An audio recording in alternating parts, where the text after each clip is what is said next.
Welcome to Hickory Street Podcast. I'm Michael Zamora. We are doing a music review episode this time around because Lauren is unfortunately bogged down with a positive COVID test. So that's all right, though. I've been listening to a lot of new music recently, so it was kind of hard to narrow down which albums I wanted to do a review on, but I think I picked a good solid three that are some that I've been frequenting quite a bit. And I think one of the bands on here is a band that I've already done before, but it's a different album by them that I honestly haven't listened to in a while, and I kind of have a different appreciation for it now. So that being said, I have been really busy recently with just playing shows in Everything is Temporary and with Possible.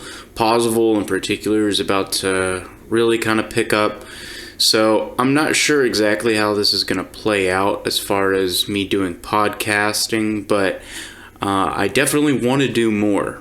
I would like to do more music reviews as well, so it's kind of cool that I get this chance, but I've got a few different people that definitely want to be on the show, so we will try to schedule something if you're listening to this and you're interested in being on it. I do accept artists as well as photographers or videographers on this as well, so just keep that in mind that I am a busy guy and I try to be as responsive as I can whenever it comes to scheduling some of this stuff. So let's go ahead and start with a rap album, actually, that I have been listening to.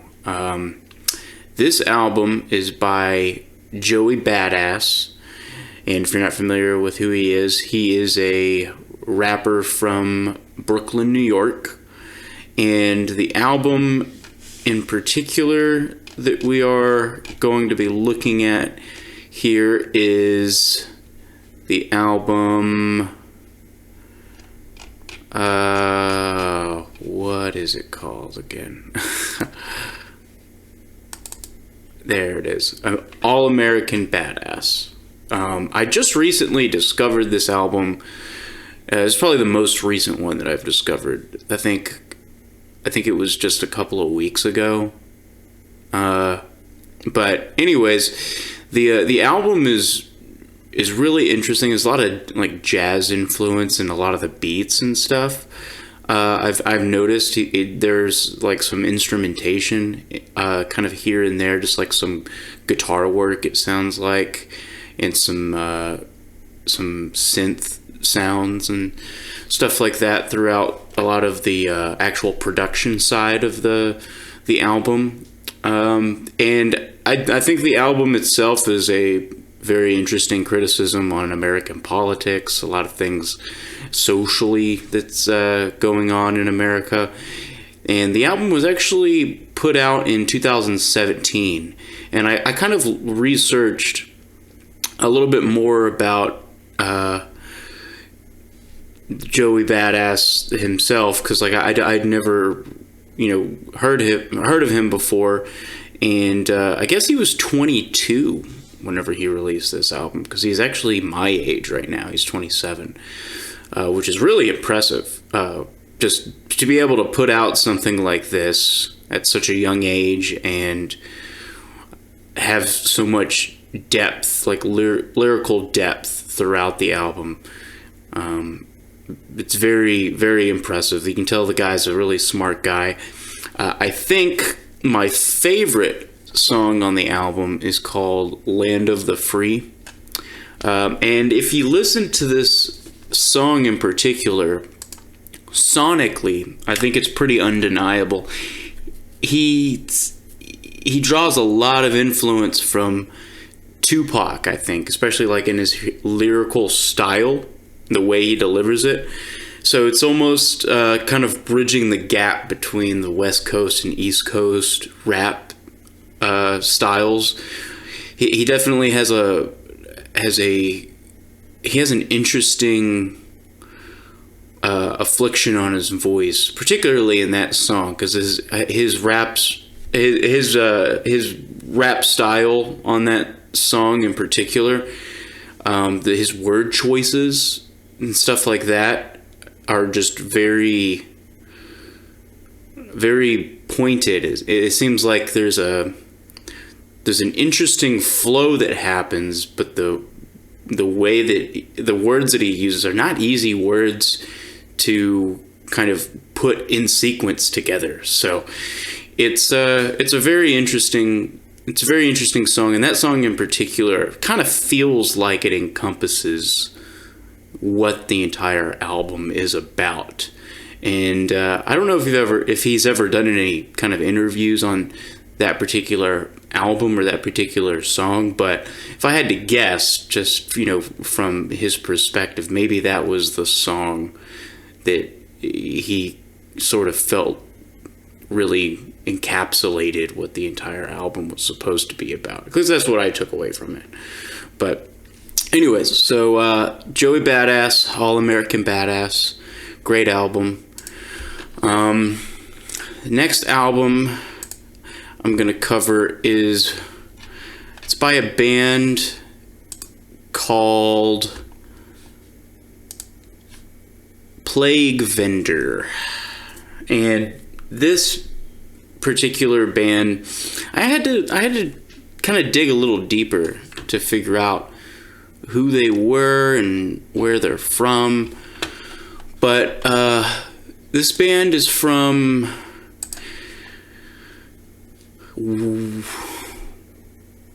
Whittier, California. I'm not even sure if I'm pronouncing that right. It's Whittier, so maybe Whittier, California.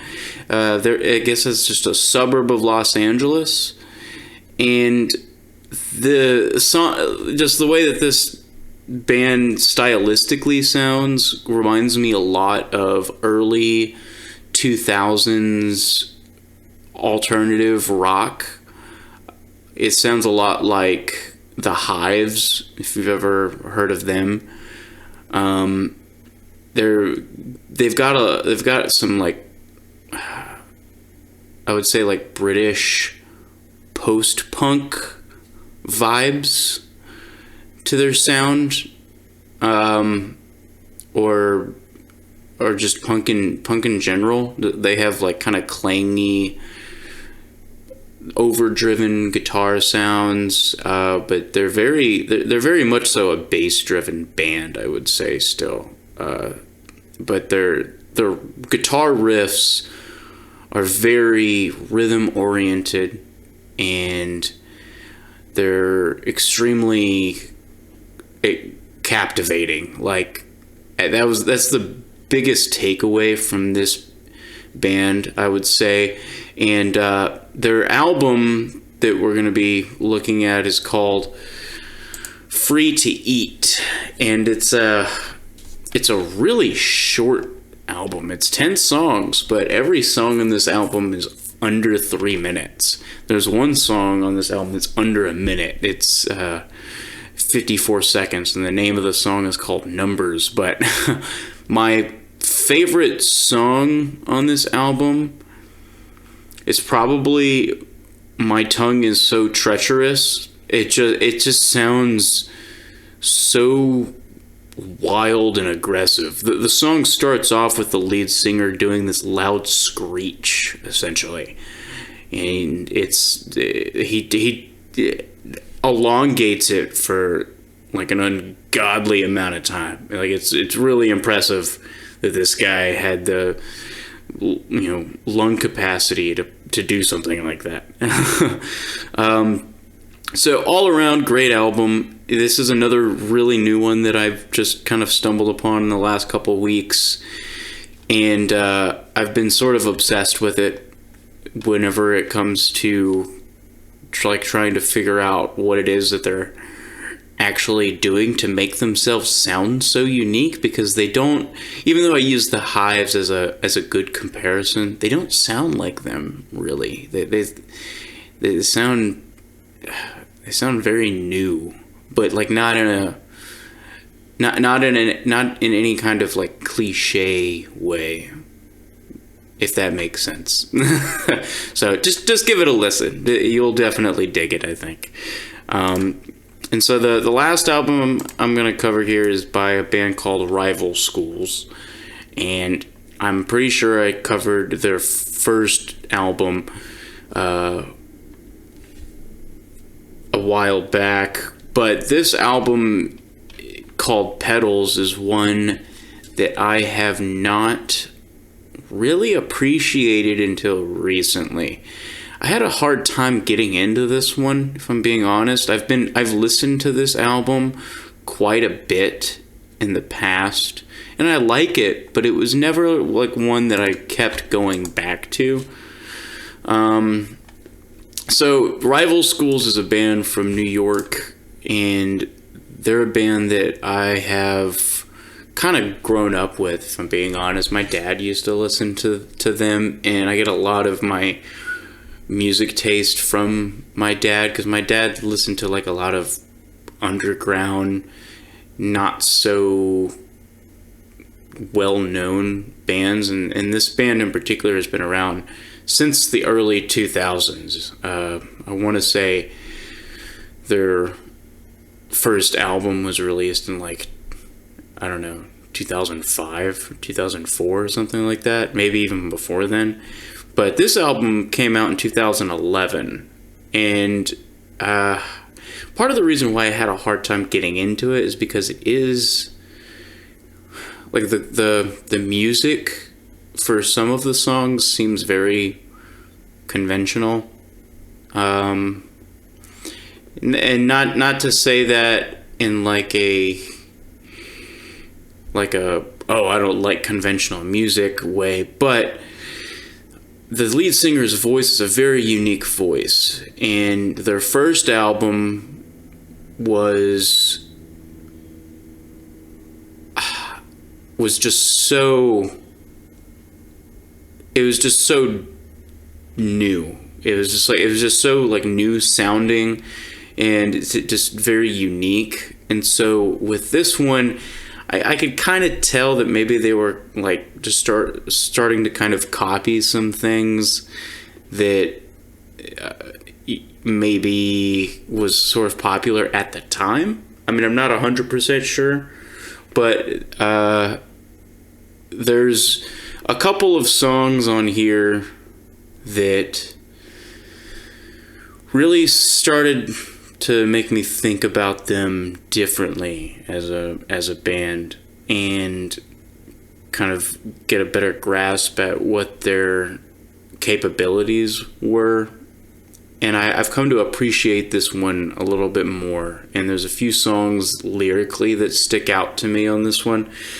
My favorite song on this one lyrically is probably the first song, and I try not to choose first songs on every album that I like as being like my favorite, but this one, the lyrics are kind of reflective. You can definitely tell he's talking about a relationship, but the lyrics in particular are just kind of reflecting on his own, the lead singer's own personal growth as a person. And one of the lyrics in it is something about doing the right thing when the right thing counts. And I don't know, it's a really good song, and I really like the title, so I just I don't know, I just figured I would cover this one just because still I will listen to it in its entirety and be a little on the fence about it. So give it a listen and, see what you think about it for yourself. But those are my 3 album reviews for this music review episode. So check it out. Thanks.